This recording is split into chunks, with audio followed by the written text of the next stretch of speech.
komisi itu ya ruang untuk bersidang yang dibagi untuk membahas beberapa hal yang berkaitan dengan tugas dan fungsinya. Kenapa membingungkan? Kenapa? Kenapa membingungkan? Ya nanti kalau dinamain lain jadi lebih bingung. Jadi dinamakan komisi supaya ada mitra hubungan antara DPR dengan menteri-menteri terkait. Anak muda memandang DPR yang mengatakan di depan semua orang bahwa anggota DPR tidak gaul. Kalau saya sih gaul banget ya. Yang nggak gaul itu kebanyakan memang begini persoalan yang utama. Banyak anggota DPR yang datang ke Jakarta itu mengalami culture shock ya. Jadi cemen. Bukan hanya cemen, lebay. Lebay, jadi kayak mas-mas warung. Mengalami culture shock sehingga mereka tergagap-gagap melihat gedung ini. Anggota DPR ada yang gagap? Banyak. Yang nggak bisa ngomong pun juga ada. Yang bisu pun ada?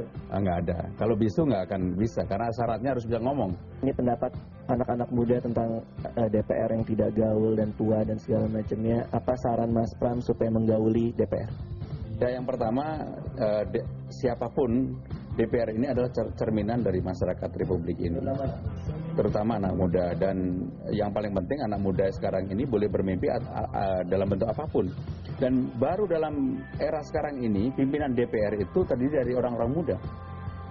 Berbeda dengan dulu, pimpinan DPR umurnya selalu di atas 60 tahun. Baru sekarang ini rata-rata 40 tahun ke atas. Jadi ini merupakan prestasi yang luar biasa. 40 bukannya tua? 40 masih bisa muda. Saya mungkin sifatnya lebih muda dari kamu.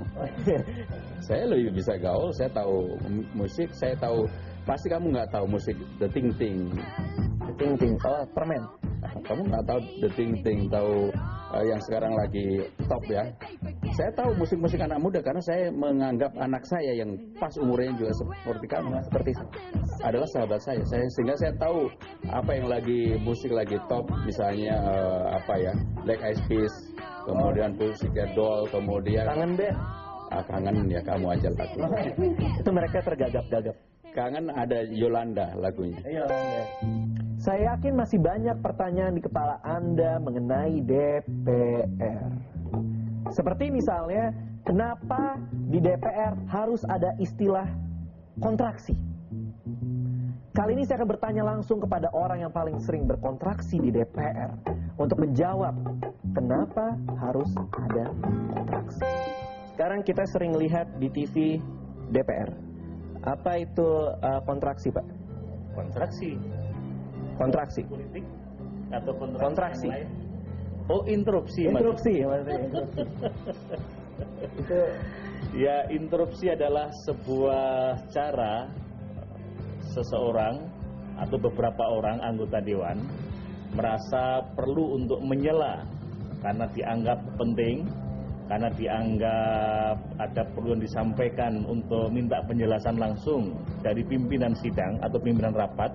Kenapa hanya di DPR? Kenapa nggak di kehidupan remaja-remaja ada orang yang nggak suka interupsi?